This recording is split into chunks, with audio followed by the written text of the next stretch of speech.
اللعين الرجيم بسم الله الرحمن الرحيم الحمد لله الذي هدانا لهذا وما كنا لنهتدي لولا أن هدانا الله لقد جاءت رسل ربنا بالحق ثم الصلاة والسلام والتحية والإكرام على النبي الأمي القرشي الهاشمي الأبطحي رسولنا الممجد والمصطفى الأمجد والمحمود الأحمد أبي القاسم محمد اللهم صل على محمد وآل محمد وعلى أهل بيته الطيبين الطاهرين المعصومين المظلومين المنتجبين المنتخبين ولعنة الدائمة الباقية ولا أعدائهم مجمعين أما بعد فقد قال الله الحكيم في كتابه الكريم وهو أصدق الصادقين وقوله الحق أعوذ بالله من الشيطان الرجيم أجعلتم سقاية الحاج وإمارة المسجد الحرام كمن آمن بالله واليوم الآخر وجاهد في سبيل الله لا يستعون عند الله والله لا يهدي القوم الظالمين. اللهم صل على محمد وآل محمد. عزیزان محترم، سورہ توبہ کی 19ویں آیت کے ذیل میں کل آپ کی خدمت میں عرض کیا گیا کہ قرآن مجید کی اس آیت کے حوالے سے جس کا ترجمہ بھی میں تبرکن آپ خدمت میں عرض کرتا چلوں، پروردگار عالم ارشاد فرما رہا ہے کہ اجعلتم سقایت الحاج، کہ تم حاجیوں کو پانی پلانے کی ذمہ داری، وعمارت المسجد الحرام، اور مسجد حرام کی تعمیر کی ذمہ داری یا اس کی کلیدداری کی ذمہ داری کو ایک جیسا سمجھتے ہو، اس شخص کے حوالے سے کمن اس شخص کی طرح سمجھتے ہو آمن باللہ، جو اللہ پر ایمان لایا ہو، والیوم الآخر، اور آخرت پر ایمان لایا ہو، وجاہد فی سبیل اللہ، اور اللہ کی راہ میں جہاد کیا، لا یستعون عند اللہ، یہ دونوں کبھی برابر نہیں ہو سکتے اللہ کے نزدیک، کبھی برابر نہیں ہو سکتے۔ اسی کے ذیل میں کل میں نے آپ خدمت میں اس کی شان نزول میں بیان کی اور یہ بتایا، اس نقطے کی طرف اشارہ کیا تھا کہ دنیاوی منصب، دنیاوی عہدے، چاہے اس پر دینی رنگ چڑھا ہو، کل بھی میں نے عرض کیا کہ مسجد الحرام کی تولیت سے بڑا شرف شاید ہماری نظر میں نہ ہو ابھی، اگر تولیت کی بات آئے، صرف ذمہ داری کی مسجد الحرام کی خدمت کرنے کی بات آئے، یا حاجیوں کو پانی پلانا، بہرحال بہت ثواب کا کام ہے، کسی پیاسے کو پانی پلانا ثواب کا کام ہے۔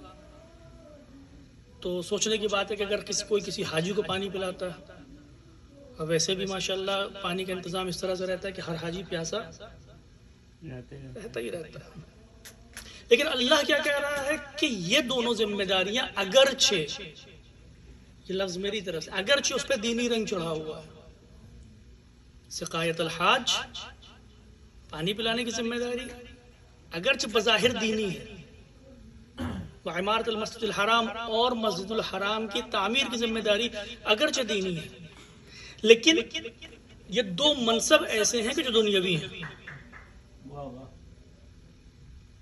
کیونکہ اگر دینی ہوتے تو اس کے حقدار کو ملتے۔ تو آج اگر مسجد الحرام کی تعمیر کی ذمہ داری، اس کی تولیت، یک پانی پلانے کی ذمہ داری اگر دینی منصب ہوتا تو اس کا مطلب جو شخص وہاں پر ہے وہ سب سے احق ہے، سب سے بڑا حقدار ہے اس منصب کا۔ تو اس کا مطلب یہ ہے کہ یہ وہ مناسب ہیں کہ جو لوگ تمہیں دے رہے ہیں، اب چاہے تمہارے ظاہر سے دھوکہ کھا کے دے رہے ہوں، ہو سکتا ہے کہ واقعاً مومن ہو، وہاں تک پہنچ گیا ہو، لیکن جس طرح سے جاب کی مارکیٹ آج کل چل رہی ہے، اس سے یقینی ہے کہ بغیر کنیکشن کے آپ کو وہاں تک رسائی نہیں ملے گی۔ تو اللہ کہہ رہے ہیں یہ دنیاوی مناسب ہے، دنیاوی عہدے ہر چند دین کی طرح دکھائی دیتے، سراب ہے۔ ہم نے مان لیا کہ فلاں صاحب خادم الحرمین ہیں، اللہ اکبر، زبان کو بند کر لیجئے، زبانوں پر تالے ڈال دیجئے، کیونکہ خادم الحرمین تشریف لا رہے ہیں، چاہیں یہاں سے نکلنے کے فوراً بعد وہ شراب خواری کے لیے جائیں۔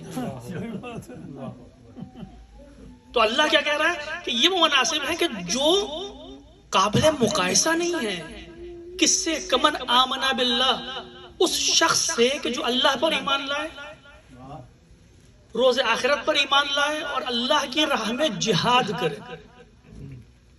میں نے کیا عرض کیا آپ خدمت میں کل، چونکہ کچھ نئے چہرے دیکھ رہا ہوں تو میں اس لیے خلاصتاً کل کی گفتگو بھی یہاں پر لے آ رہا ہوں تاکہ ربط دیا جا سکے باتوں کو۔ میں نے عرض کیا کہ یہ آیت نازل ہوئی مولا کائنات کے حوالے سے، کہ جب جناب عباس اور شیبہ ابن عثمان یہ دونوں بحث کر رہے تھے، کیونکہ ایک اس میں سے ساقی حجاج تھا اور ایک مسجد الحرام کی تعمیر کا ذمہ دار تھا۔ وہ بحث کر رہے ہیں کون افضل ہے، اور مولا کائنات تشریف لاتے ہیں، مولا کائنات کہتے ہیں پیغمبر اسلام کی خدمت چل کے پوچھتے ہیں۔ کل میں یہ پوری بات عرض کر چکا ہوں، اس لیے بہت ہی تیزی سے، اور مولا کائنات کہتے ہیں مجھے بھی شامل کر لو اس میں کہ کون افضل ہے۔ اور علی اور وہ دو افراد پیغمبر اسلام کی خدمت میں جاتے ہیں، اور تب یہ آیت نازل ہوتی ہے کہ کیا تم سوچ رہے ہو کہ یہ عہدے اس شخص کے برابر ہیں؟ کیونکہ اب وہ دو لوگوں کی بات نہیں ہے، اب علی بھی اس میں شامل ہے۔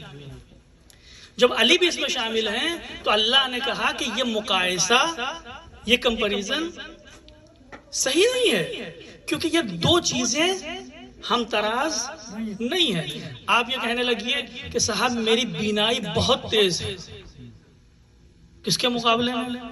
ایک اندھے کے مقابلے میں۔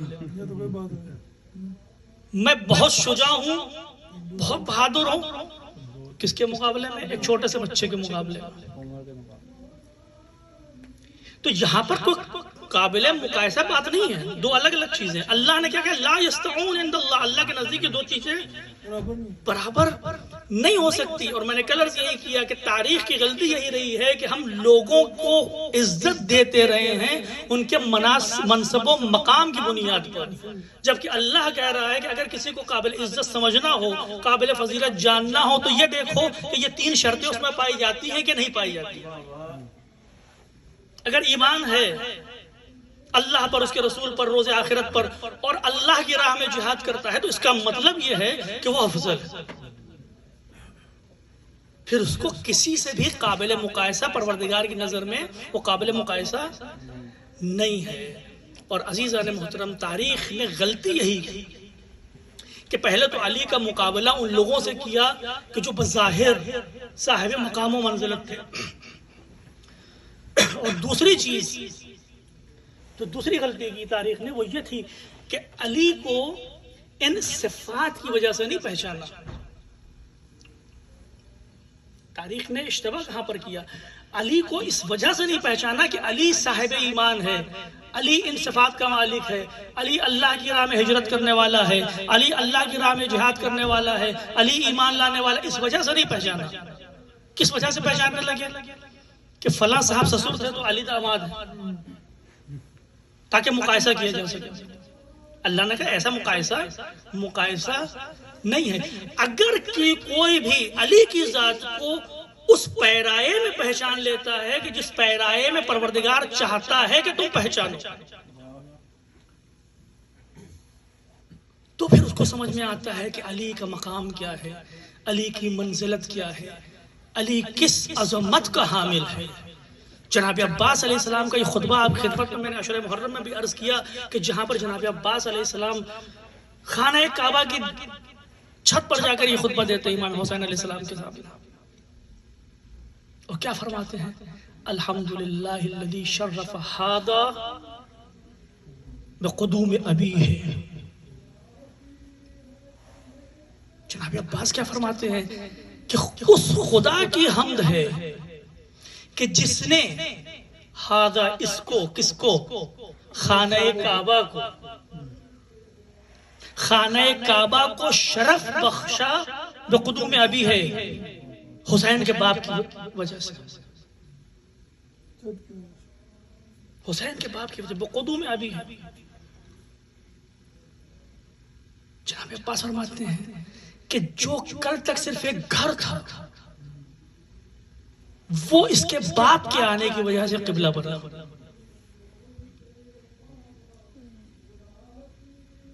کیوں؟ کیونکہ عباس علی کو باپ کی حیثیت سے نہیں جانتے۔ عباس اس منزلت پر پہنچے ہیں تو کس وجہ سے پہنچے ہیں؟ کیونکہ عباس علی کو باپ کی حیثیت سے نہیں جانتے۔ عباس دیکھ رہے ہیں کہ سامنے کون ہے، سامنے وہ ہے کہ جو اس آیت کا مصداق ہے، جو اس آیت کا مصداق ہے، جو اس آیت کا مصداق ہے۔ یہی تو فضیلت ہے۔ میں جناب عباس کے فضائل نہیں پڑھ رہا ہوں، لیکن عباس اس مقام تک پہنچا ہے کس وجہ سے؟ اس وجہ سے کبھی امام کو اپنا بھائی نہیں سمجھا، امام سمجھا۔ تو جب علی کو اس نظر سے پہچانو گے تو زندگی میں عباس کی طرح انسان بنتا ہے، کہ جہاں علی کو عباس یہ نہیں کہہ رہا کہ میرا باپ تھا، شرف ھذا، اس گھر کو شرف بخشا ہے پروردگار نے بقدوم ابی ہے، اس حسین کے باپ کے قدموں سے۔ کل تک صرف ایک گھر تھا، کل تک صرف ایک مکان تھا، بیتن اصبح قبلہ، اور اس کے بعد قبلہ بنا۔ تو علی کی منزلت یہ ہے، علی کا مقام یہ ہے۔ اس کے بعد جو دوسری آیت اس کے بارے میں نے آپ کی خدمت میں عرض کیا تھا کہ جس میں اسی آیت کی تفسیر ہو رہی ہے کہ الذین آمنوا، کن لوگوں کے ساتھ قابل مقایسہ نہیں، الذین آمنوا وہاجروا وجاہدوا فی سبیل اللہ باموالہم وانفسہم اعظم درجہ، جو لوگ ایمان لاتے ہیں، کیونکہ تم نے مقابلہ کیا تھا مسجد الحرام کی عمارت میں، مسجد الحرام میں پانی پلانے کو لے کر علی کی ذات سے، اس کے درونی صفات سے، تو اللہ کہہ رہا ہے کہ جو لوگ ایمان لاتے ہیں، جو ہجرت کرتے ہیں، جو اللہ کی راہ میں جہاد کرتے ہیں اپنے مال و نفس سے، اعظم درجہ ان اللہ، ان کا درجہ بہت بلند ہے اللہ کے نزدیک، ان کا درجہ بہت بلند ہے۔ تو علی کی حقیقت یہ نہیں ہے کہ علی داماد پیغمبر تھے اس لیے افضل ہے، علی کی شخصیت یہ نہیں ہے کہ علی پیغمبر کے بھائی تھے اس لیے افضل ہے، علی کی فضیلت یہ نہیں ہے کہ فاطمہ کے شوہر تھے اس لیے افضل ہے، علی کی فضیلت یہ نہیں ہے کہ ان کی تلوار کو سیف اللہ کہا گیا اس لیے افضل ہے، کیونکہ معلوم تھا کہ اگر سیف اللہ کا نام دے دینے سے تلوار کو علی افضل ہو جاتے ہیں تو تاریخ میں بہت سے سیف اللہ پیدا ہو جائیں گے۔ اگر پیغمبر کی دامادی سے علی افضل ہو جاتے ہیں تو تاریخ میں بہت سے افراد ہو جائیں گے کہ جو پیغمبر سے کوئی نہ کوئی نسبت رکھنا چاہیں گے۔ بیٹی نہ ملی تو بیٹی دے دی،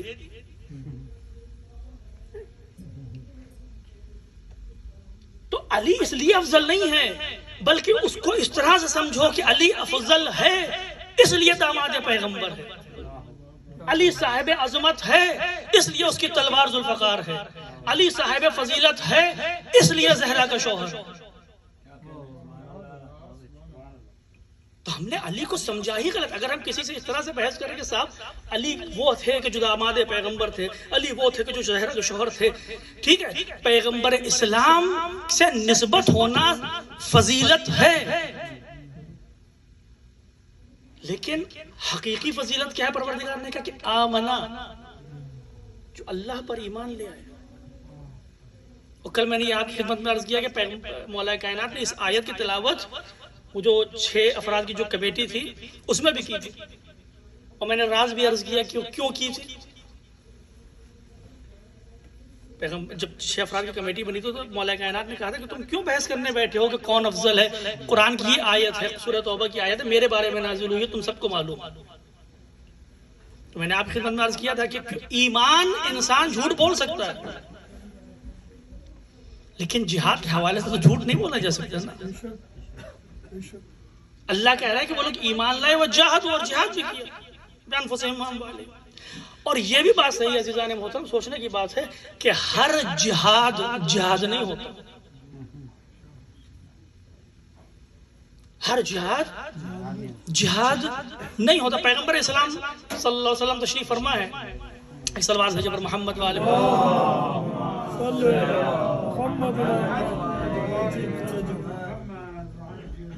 پیغمبر اسلام بیٹھے ہوئے ہیں, کسی جنگ پہ جانے کی تیاری ہو رہی ہے, تو یہ ہوتا ہے نا کہ اصحاب آپس میں گفتگو کرتے ہیں. یہاں پر بھی ہوتا ہے مجلس سے پہلے, مجلس کے بعد, کہیں پہ بھی مجمع ہوگا تو گفتگو ہوگی. تو کچھ افراد ایسے تھے کہ جو گفتگو کر رہے تھے, کہہ رہے تھے کہ چلو جنگ میں چلتے ہیں, لعلنا نصیب خادما او دابتا او مالا او شیئا.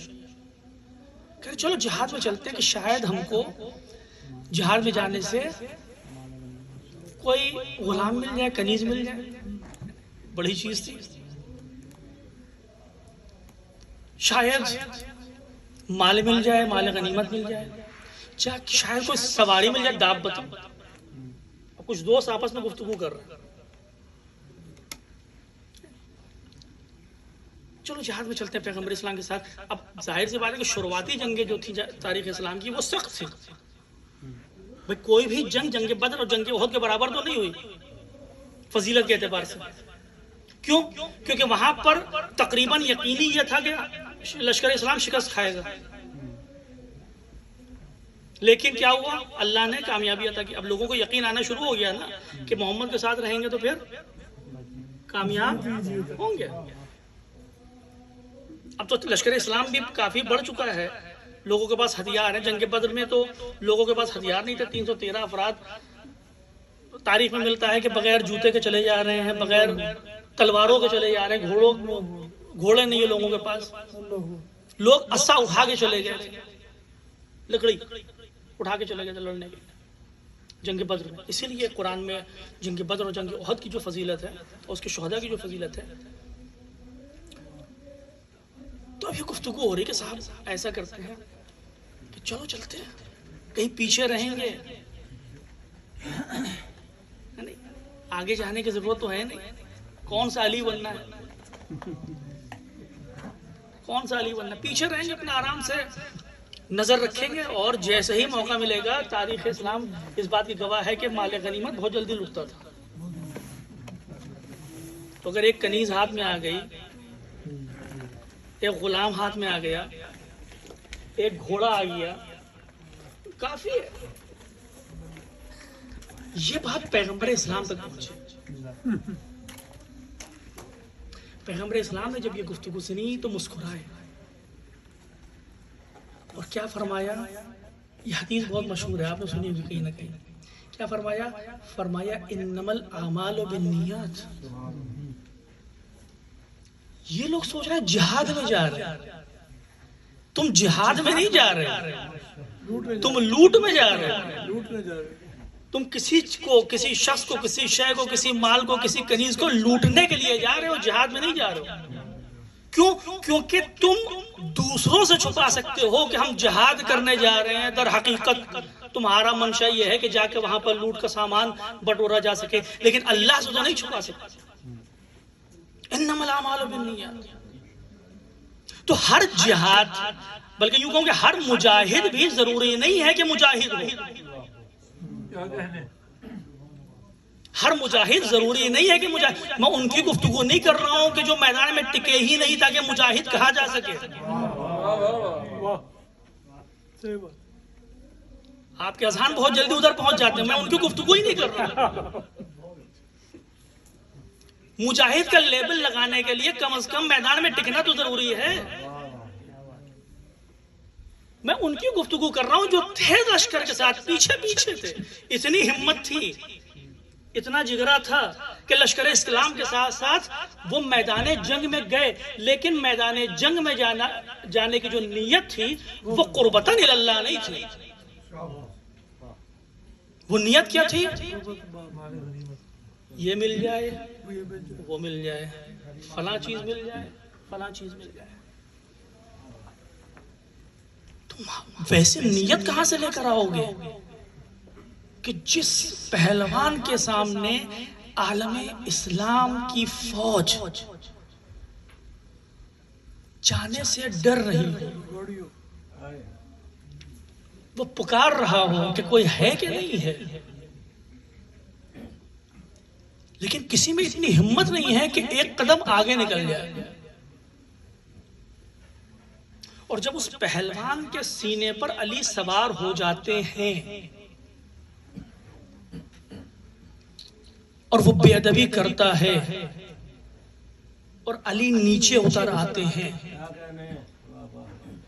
نیت کی گفتگو ہے نا. جب جہاد کر رہے ہو تو کس لیے جہاد کر رہے ہو؟ جب جہاد کر رہے ہو تو کس لیے جہاد کر رہے ہو؟ اللہ کے لیے جہاد کر رہے ہو؟ اپنے لیے جہاد کر رہے ہو؟ قبیلے کے لیے جہاد کر رہے ہو؟ ایسا بھی واقعہ ہوا ہے کہ جنگ کے بعد ایک شخص مر جاتا ہے. عالم اسلام امت اسلام کی فوج کی طرف سے لڑتے ہوئے، لشکر کی طرف سے لڑتے ہوئے، اور جب وہ اپنی آخری سانسیں گن رہا ہوتا ہے تو لوگ اس کے پاس پہنچتے ہیں، قبیلے والے پہنچتے ہیں، کہتے ہیں کہ تمہیں مبارک ہو شہادت. کہتے ہیں کون سی شہادت؟ میں تو اس لیے لڑ رہا تھا کہ تاکہ اپنے قبیلے کا دفاع کر سکے. کیونکہ عربوں کی اہمیت تھی نا کہ قبیلہ سب سے اہم چیز ہے. پیغمبر اسلام کی جو شادیاں تھیں اتنی زیادہ، اس کے حوالے سے بھی آپ سنتے رہتے ہیں کہ کیوں شادیاں کی تھی اتنی زیادہ پیغمبر اسلام؟ خدا نخواستہ کسی خواہش کی وجہ سے نہیں تھی. میں نے اس سے پہلے بھی کسی مجلس میں آپ کے سامنے عرض کیا کہ پیغمبر اسلام کی ساری شادیاں 53 سال کے ہونے کے بعد ہوئی ہیں. 53 سال سے 63 سال کی عمر جب آپ کی تھی، کل ملا کے 63 سال. شہر مدینہ میں جب آپ ہجرت کر کے آئے 53 سال کے تھے آپ، تب تک آپ کی صرف ایک زوجہ تھی جناب خدیجہ، جن کا انتقال ہو گیا. اس کے بعد شادی نہیں کی آپ نے. 53 سال جب شہر مدینہ میں ہجرت کر لی ہے تو 53 سال سے 63 سال کی عمر کے بیچ میں ساری شادیاں کی. کیوں کی؟ تاکہ ہر قبیلے سے ایک شادی ہو جائے، تاکہ کوئی مخالف اسلام نہ رہے. یہ بات میں آپ خدمت بات کرتا چلوں. وہ شخص کہتا میں تو قبیلے کے دفاع کے لیے آیا تھا. پیغمبر اسلام فرماتے ہیں کہ پھر کافر مرا. کیوں کافر مرا؟ لڑا، رسول کے دفاع میں لڑا، رسول کی فوج کی طرف سے لڑا، پیغمبر اسلام کے ہم رکاب ہو کر لڑا. لیکن کیا تھی؟ نیت الگ تھی، سوچ الگ تھی. وَجَاهَدُوا فِي سَبِيلِ اللَّهِ. اللہ کی راہ میں یہ لوگ جہاد کرتے ہیں کہ جن کا مقایسہ نہ کرنا. کس طرح سے جہاد کرتے ہیں؟ اپنے مال اور اپنے نفس سے اللہ کی راہ میں جہاد کرتے ہیں. اللہ کی راہ میں، یعنی جب جہاد پہ جاتے ہیں تو مال غنیمت کی ہوس میں نہیں جاتے. جب جہاد پہ جاتے ہیں فی سبیل اللہ، اللہ کے راستے پر جاتے ہوئے جہاد میں جاتے ہیں. اور جب علی مرحب کے سینے سے اترتے ہیں اور فوج ادھر کھڑی ہو کر دیکھ رہی ہے، لشکر اسلام ادھر کھڑے ہو کر دیکھ رہا ہے کہ جس پہلوان کے سامنے جانے کی کسی کی ہمت نہ تھی، اس کو علی نے پچھاڑ دیا تھا اور ایک دم سے علی اتر گئے.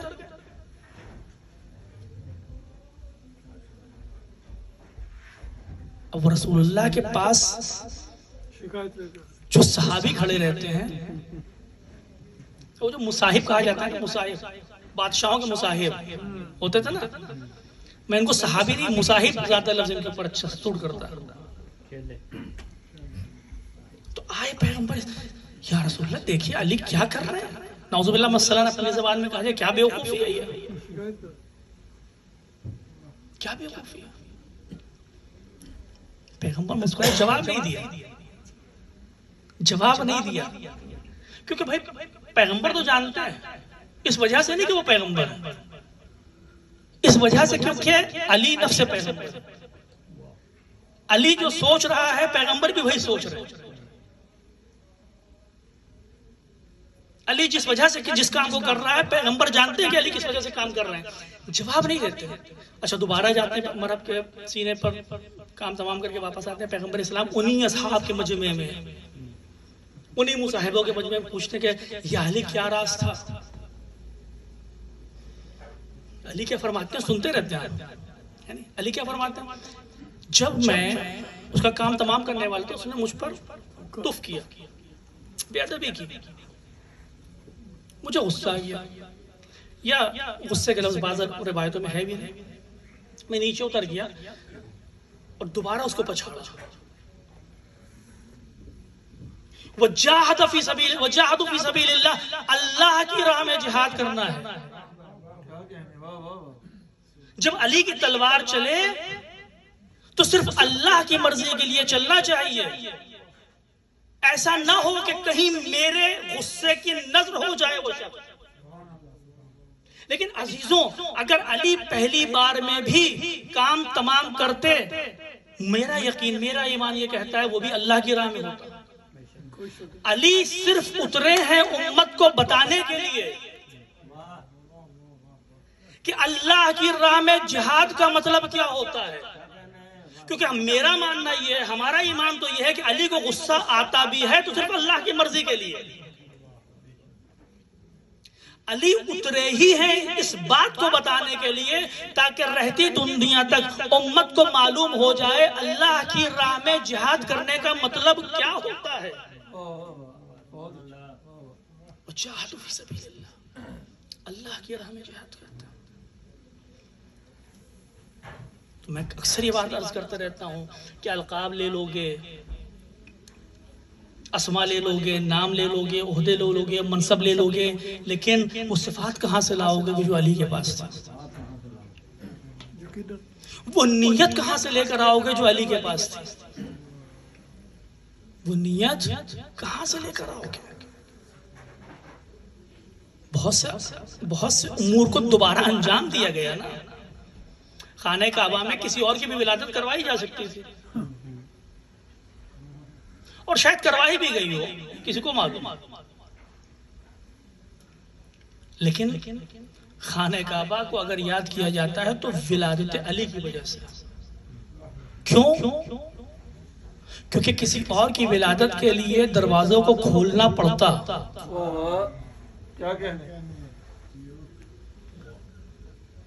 لیکن علی کی ولادت کے لیے دروازوں کو کھولنے کی ضرورت نہیں تھی۔ لوگ دروازہ کھولنا چاہ رہے تھے اور چابی کام نہیں کر رہی تھی۔ کہاں سے لے کے آؤ علی کی ولادت؟ صفات علی نے بتایا کہ جہاد فی سبیل اللہ کیا ہوتا ہے، اس جیسا بننا ممکن نہیں ہے۔ اور جب علی کو اس لحاظ سے پہچان لوگے، علی کی نیت کو پہچان لوگے، علی انگوٹھی بھی دیتا ہے حالت رکوع میں، تو آیہ ولایت نازل ہو جاتی ہے۔ لوگوں نے کوششیں کی، تاریخ آپ کے سامنے ہے۔ حیدر کی ہمسری میں جو فیاض بن گئے، ان کی نماز بھی گئی انگشتری کے ساتھ۔ نعرہ حیدری بہتر صلوات، اللہم صلی علی محمد وآل محمد۔ تو یہ بات، ایمان اللہ پر، اس کے رسول پر، ہجرت اور جہاد فی سبیل اللہ۔ علی کے عمل اہم کیوں ہے؟ کیونکہ علی کی جیسے نیت کوئی انسان رکھ ہی نہیں سکتا، بس بات ختم۔ انشاءاللہ میں اس کی گفتگو میں انشاءاللہ کل کی مجلس میں بھی آگیا پیش کروں گا نیت کے حوالے سے۔ ایک سال بعد جو محمد صلی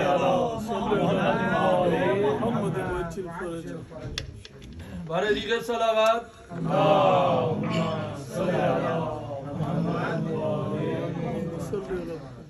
تو علی جیسا بننا ممکن نہیں ہے، علی جیسا بننا ممکن نہیں ہے، کیونکہ علی نفس محمد ہے، علی نفس محمد ہے، اس جیسا اللہ نے پیدا ہی نہیں کیا۔ لیکن افسوس کی بات یہی ہے کہ دنیا کبھی علی کو سمجھ نہیں پائی۔ میں نے کل عرض کیا کہ مصائب امام علی علیہ السلام، جب اس حدیث کو ہم لوگ دیکھتے ہیں نا کہ پیغمبر اسلام نے فرمایا کہ سب سے زیادہ مظلوم نبی میں ہوں، سب سے زیادہ مظلوم وصی علی ابن ابی طالب ہے، تو سوچنے کی بات ہوتی ہے کہ واقعاً کن مصیبتوں سے گزرے ہوں گے، کیونکہ زبان رسالت کہہ رہی ہے کہ سب سے مظلوم وصی علی ہے۔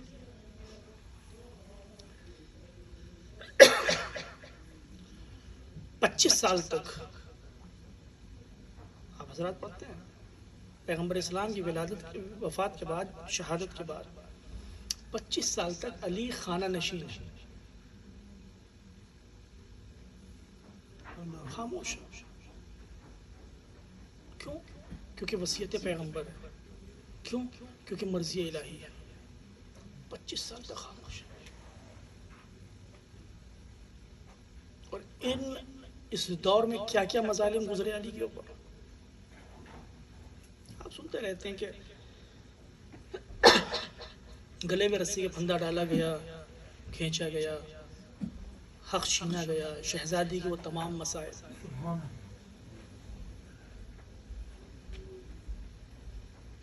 تاریخ لکھتی ہے کہ لوگ آتے تھے علی باب مدینۃ العلم, لوگ آتے تھے ابن عباس سے سوال کرتے تھے. علی اور جناب مولا کائنات اور ابن عباس ساتھ میں بیٹھے ہیں تو لوگ آتے تھے اور ابن عباس سے سوال کرتے تھے تفسیر کے حوالے سے, احکام کے حوالے سے, قرآن کے حوالے سے. علی سے کوئی نہیں پوچھتا تھا.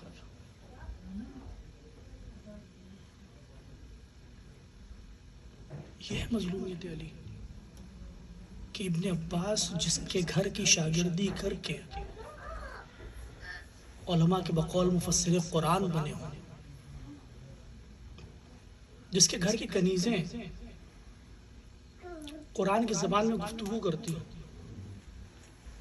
جب قرآنی مسئلہ پوچھنے کی باری آتی ہے تو لوگ علی سے نہیں پوچھتے, ابن عباس سے پوچھتے ہیں.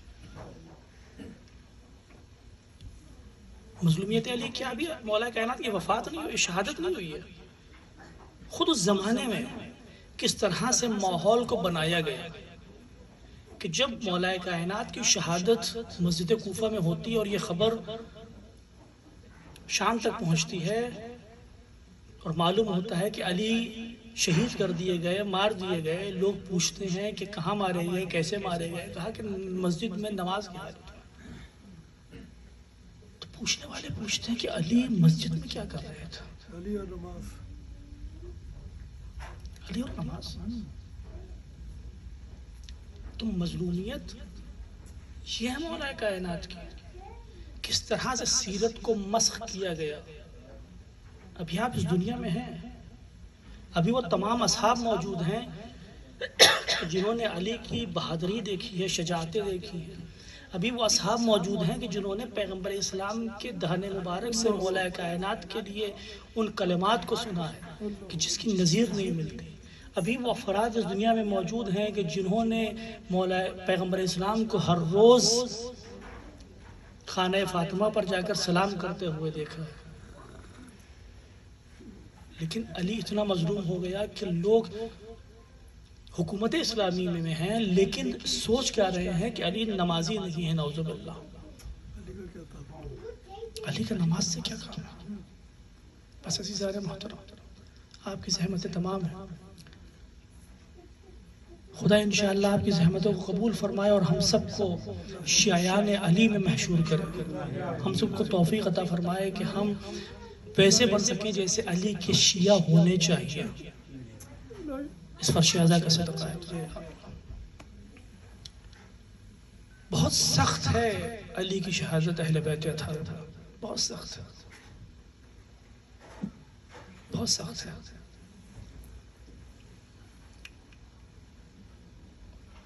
جب یہ ماہ رمضان چل رہا تھا, آپ مجلسوں میں سنتے رہتے ہیں, مولا کائنات اشارتاً بتاتے رہتے تھے, پوچھتے رہتے تھے کہ کتنے دن بچے ہیں ماہ رمضان میں. بتاتے رہتے تھے, اشارہ دیتے رہتے تھے. اور انہی اشاروں کی وجہ یہ تو تھی کہ جب 19ویں کی شب کو, 19ویں کی سحر کو جو مولا کائنات نکل رہے ہیں تو جناب ام کلثوم بے چین ہے, جناب زینب بے چین ہے. جناب زینب اور جناب ام کلثوم ہی نہیں, مولا کے گھر میں پلی ہوئی وہ مرغابیاں, جانور ہیں, پرندے ہیں, سمجھتے ہیں کہ کائنات کا والی جا رہا ہے, وہ بھی بے چین ہے, پروں کو پھڑپھڑا رہی ہیں, علی کو روکنا چاہتی ہیں, اپنی منقاروں سے علی کے ابا کے دامن کو تھامنا چاہ رہی ہیں. لیکن علی اس ٹائم نکلتے ہوئے بھی جناب ام کلثوم سے فرماتے ہیں کہ بیٹا ام کلثوم، میرے چلے جانے کے بعد اگر تم ان مرغابیوں کے کھانے پینے کے انتظام کر سکنا تبھی ان کو رکھنا، ورنہ آزاد کر دینا۔ کتنا کریم مولا تھا، کتنا کریم مولا تھا۔ ایک غم کا ماحول ہے کوفے میں، اور عزیزان محترم تاریخ کہتی ہے کہ جب مولا کائنات مسجد کوفہ میں آتے ہیں، محراب مسجد میں آتے ہیں، اور شقی آپ کے سر پر وار کرتا ہے اور فضا میں آواز گونجتی ہے تحدمت واللہ ارکان الہدا، ارکان ہدایت منہدم ہو گئے۔ مجھے نہیں معلوم کہ جب یہ آواز فضا میں گونجی ہوگی تو زینب ام کلثوم کا رد عمل کیا رہا ہوگا؟ حسن و حسین تو مسجد میں ہے نا، مجھے نہیں معلوم کہ زینب ام کلثوم کا رد عمل کیا رہا ہوگا۔ میں نے تاریخ میں کہیں نہیں دیکھا کہ جناب عباس علیہ السلام بھی مسجد کوفہ میں موجود تھے اس ٹائم یا نہیں تھے۔ ہو سکتا ہے موجود رہے ہوں، اور ہو سکتا ہے کہ علی عباس کو چھوڑ کر آئے ہوں گھر پہ کہ بیٹا آج کی نماز، آج کا فریضہ تمہیں گھر پر ادا کرنا ہے، کیونکہ صرف نماز ہی تمہارا فریضہ نہیں ہے، تمہارا فریضہ یہ بھی ہے کہ جب یہ آواز فضاؤں میں گونجے تو بیت الشرف میں کوئی نہ کوئی ہونا چاہیے جو زینب ام کلثوم کو سہارا دے سکے۔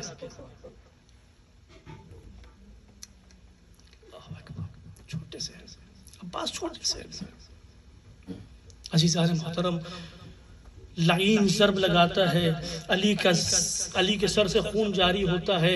عزیزان محترم تاریخ کہتی ہے کہ امام حسن علیہ السلام نماز کو مکمل کراتے ہیں اور اس کے بعد امام کے سر پر ایک پٹی باندھتے ہیں اور ایک حسیر میں امام حمام کو لے کر بیت الشرف کی طرف چلنا شروع کرتے ہیں۔ عزیزان محترم امام علی علیہ السلام ہیں کہ جو بیت الشرف کی طرف جا رہے ہیں، کس طرح سے جا رہے ہیں؟ خیبر و خندق کا فاتح ہے، اتنی جنگیں لڑی ہیں، اتنا بہادر ہے، اتنا شجاع ہے، ہر انسان کی مدد کرنے والا ہے، لیکن آج اتنا لاچار ہے کہ اپنے پیروں سے بیت الشرف کی طرف نہیں جا سکتا۔ آج حسن و حسین ہیں، اصحاب ہیں جو علی کو ایک حسیر میں لپیٹ کر لے کر جا رہے ہیں۔ بس عزیزان محترم تاریخ کہتی ہے کہ جب بیت الشرف کے قریب پہنچتے ہیں تو ایک مرتبہ علی اشارہ کرتے ہیں، بدن میں سکت نہیں ہے، رکواتے ہیں، قافلہ رکتا ہے۔ ایک مرتبہ حسن کو بلاتے ہیں، بیٹا حسن ایک کام کرو، جتنے اصحاب آئے ہیں سب کو واپس کر دو، سب کو جانے کو بول دو۔ امام حسن علیہ السلام اصحاب کو واپس بھیج دیتے ہیں۔ ایک مرتبہ مولا کہتے ہیں کہ بیٹا حسن اب یہاں سے میں اپنے پیروں پر جاؤں گا، ارے مجھے اس طرح سے اٹھا کر نہ لے جاؤ۔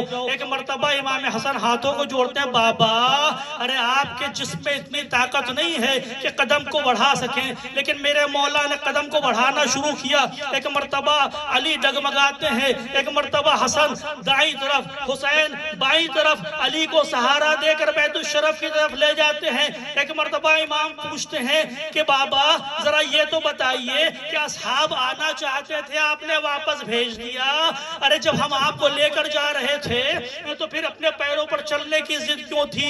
ایک مرتبہ میرا مولا فرماتا ہے، بیٹا حسن ارے تمہیں معلوم نہیں ہے گھر میں زینب و ام کلثوم ہے، جب میری یہ حالت دیکھیں گی ارے زینب گریاں کنا ہوگی، ام کلثوم گریاں کنا ہوگی، ارے میں نہیں چاہتا میری بیٹیوں کی آوازیں اصحاب کے کانوں میں پڑے، کوفے والے میری بیٹیوں کی آوازیں سنیں۔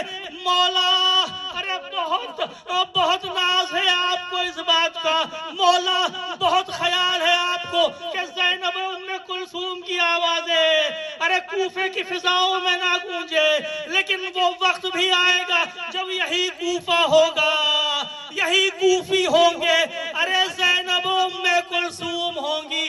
ارے اب صرف آوازوں کی گفتگو نہیں ہے، زینب چاہے تو صدائے علی میں، لہجہ علی میں خطاب کر سکتی ہے، لیکن قیامت یہ ہے کہ سید سجاد ہوگا، دیکھ رہا ہوگا کہ پھوپیاں ہیں سروں پر چادریں نہیں ہیں، ارے کوفہ ہے، بازار کوفہ ہے، زینب ام کلثوم بغیر چادر، الا لعنت اللہ علی القوم الظالمین۔